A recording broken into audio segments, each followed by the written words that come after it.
척크는 우리가 한 시즌으로 이동할 것이라고 예언했습니다.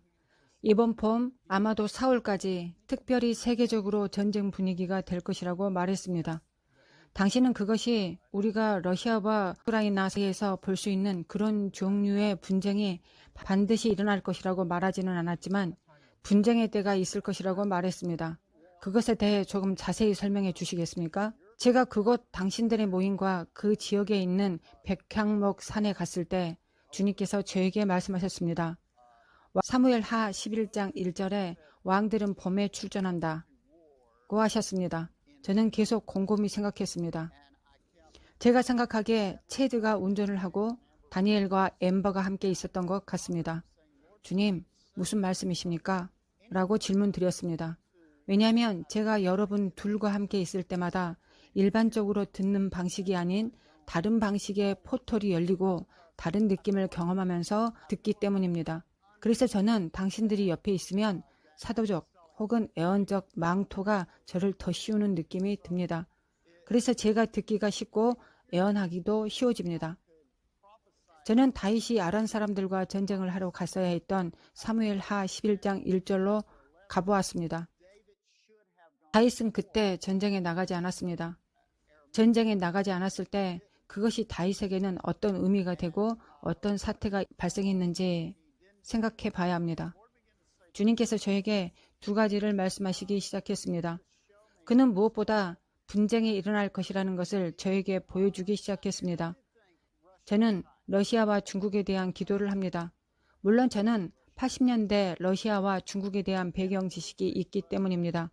저는 러시아에 주목하고 기도하고 있습니다.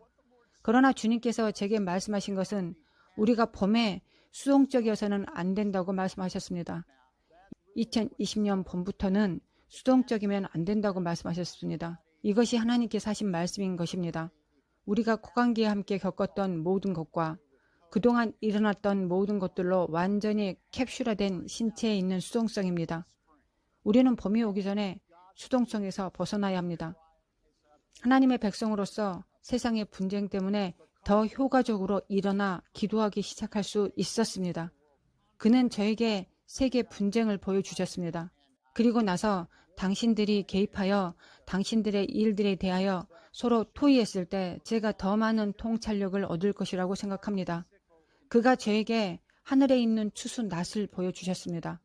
그 낫은 하늘에서 움직이고 있었고 그것은 국가들이 어떻게 반응하기 시작했는지를 재현하고 있었습니다. 하늘이 변하기 시작하면 땅이 변하기 시작하고 정부가 변하기 시작합니다. 갑자기 저는 우리가 역사적으로 보지 못했던 방식으로 국가들이 재정렬되는 것을 볼 수 있었습니다. 저는 러시아를 보았습니다. 이전에 저는 러시아가 구소련 블록 국가를 해체하는 동안 포기했던 모든 것을 되찾기 위해 2026년까지 어떻게 시도할 것인지에 대해 쓴 적이 있습니다. 그래서 저는 움직임이 일어나는 것을 보았습니다. 저는 국가들이 어떻게 이 놀라운 변화를 일으키기 시작했는지 정말로 보았습니다. 우리는 그것에 대해 실제로 러시아와 이야기하고 싶을 수도 있습니다. 러시아, 우크라이나 사건은 미국의 현 행정부의 대처로 인해 약간 불안한 상황으로 몰아갈 것이기 때문입니다. 앞으로 우리가 어떻게 서 있어야 되는지에 대한 방식들과 또한 앞으로 우리가 어떻게 대처해야 되는지에 대한 기본 모델들이 없기 때문입니다.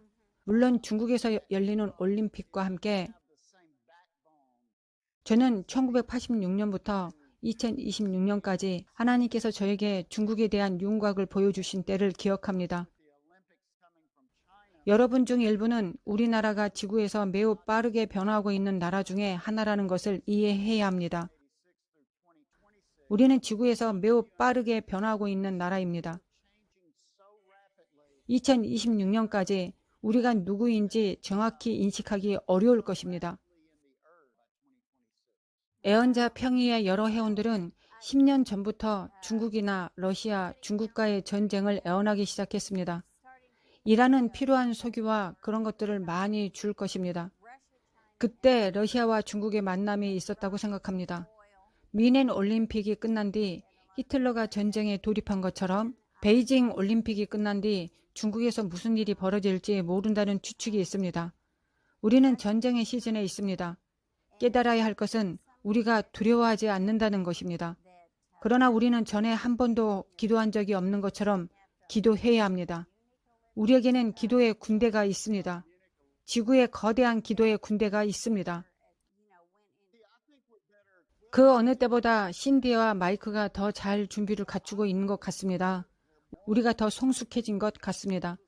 2020년 3월 하나님께서 우리를 따로 떼어놓으셨을 때 남은 자를 재정의하기 시작하셨다고 생각합니다. 그게 우리답습니다. 저는 당신들이 전 세계에서 주요 애언적 일치 목소리를 끌어내기 위해 무엇을 했는지 봅니다. 저는 우리가 지금 실제로 더 강하다고 믿습니다. 우리는 단순한 기도의 군대를 넘어 포고령을 내리고 전쟁에 나갈 준비가 된 사도적 애언적 유다 조직입니다.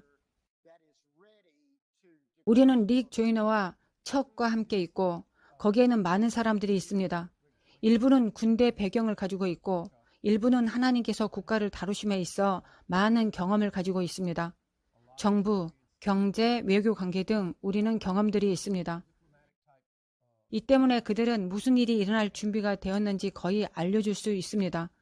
제가 항상 걱정하는 것은 일어나고 있는 일에 대해 하나님이 말씀하시는 것을 듣는 것보다 우리 자신의 기준으로 일어날 준비를 하고 있는 것을 걸러내는 것입니다.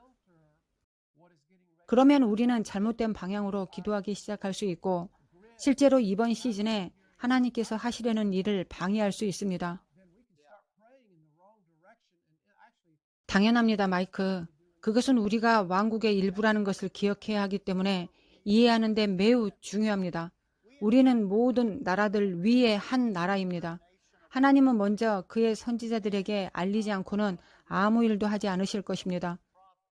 세계의 상황이 발생하고 조정되지만 우리는 이 10년 전체가 우리의 목소리가 그 모든 곳에 투영된다는 것을 기억해야 합니다. 그래서 지금 당장 바꿔야 할 것을 바꿔야 하는 법령의 재정비의 차원에 있습니다. 네, 저와 척크는 생각합니다. 유다 지파의 사자가 영을 향하고 있고 동시에 두 목소리가 으르렁거리는 그림을 그린 그래픽이 이번 시즌을 보는 우리의 관점에서 매우 정확하다고 생각합니다. 문제는 사자나 이번 시즌 사자의 목소리를 대변하는 그리스도의 몸인 사람들이 그것을 정확하게 못 박아야 한다는 것입니다. 그렇지 않으면 결국 용과 힘이 거의 비등하게 될 것이기 때문입니다. 마이크, 그게 핵심입니다. 그 그림은 요한계시록 12장에서 나온 것입니다. 우리가 새로운 시대나 새로운 시즌에 있을 때마다 용은 일어납니다. 계시록 12장에 이렇게 나와 있습니다. 새로운 탄생 때문에 용이 일어나고 3년의 위기가 옵니다. 보십시오. 우리는 이제 실제로 우리가 처한 위기의 3년차를 향해 가고 있습니다. 우리 대부분은 그것을 흥미진진한 유형의 것으로 보지 않습니다. 신디가 말했듯이 두려운 일이 아닙니다. 계시록이 우리에게 점점 더 현실이 되고 있기 때문입니다. 다니엘서가 우리에게 점점 더 현실이 되고 있습니다. 그래서 우리가 이전에 한 번도 들어본 적이 없는 말씀의 깊이를 알게 되는 것이 중요해집니다. 우리는 세상을 해석합니다. 신디는 항상 이렇게 말했습니다. 말씀으로 세상을 해석하십시오. 그것이 바로 정확히 당신이 지금 말하고 있는 것입니다. 우리는 말씀으로 세상을 해석해야 합니다.